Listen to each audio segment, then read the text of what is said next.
Since Repair Clinic encourages you to perform this repair safely, a warning icon will appear when you should use caution. To replace the strainer flange for this KitchenAid garbage disposer, you will need a 3/8" nut driver and a flathead screwdriver. Before you begin the procedure, unplug the unit's power cord.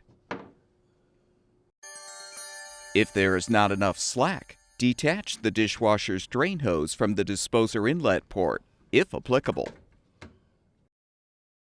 Using the 3/8" nut driver or the flathead screwdriver, unthread the two mounting screws, securing the tailpipe flange to the disposer.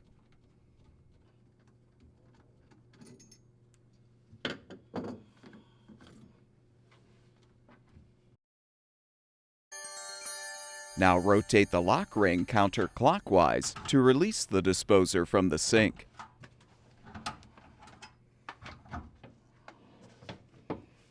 Next, use the flathead screwdriver to loosen the 3 screws, securing the mounting bracket to the strainer flange.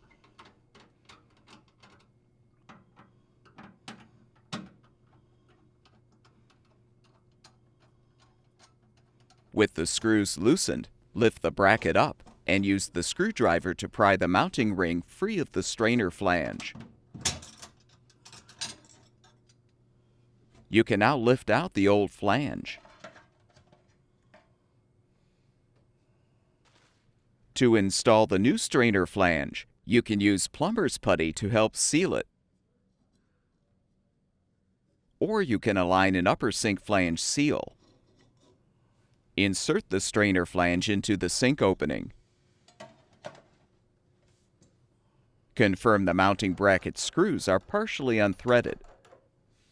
Align the flange mounting plate on the bracket, followed by the lower sink flange seal.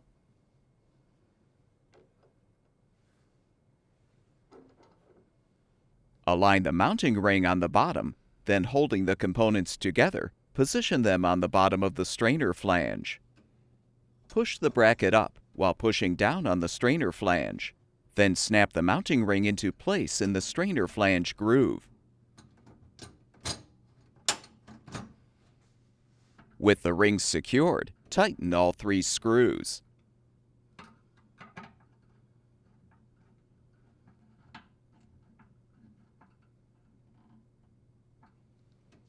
If you use plumber's putty to seal the strainer flange, you'll need to clean off any excess putty.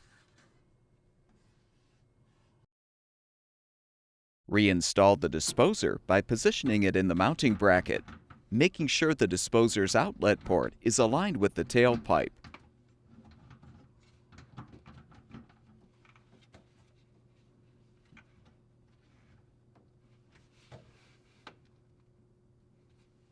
Confirm the tailpipe gasket is in place on the outlet port.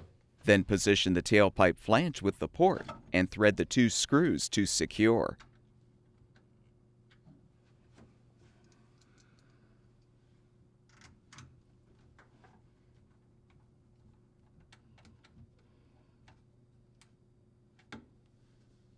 Now fully rotate the disposer lock ring clockwise until it locks into place. If applicable, reattach the dishwasher's drain hose to the inlet port.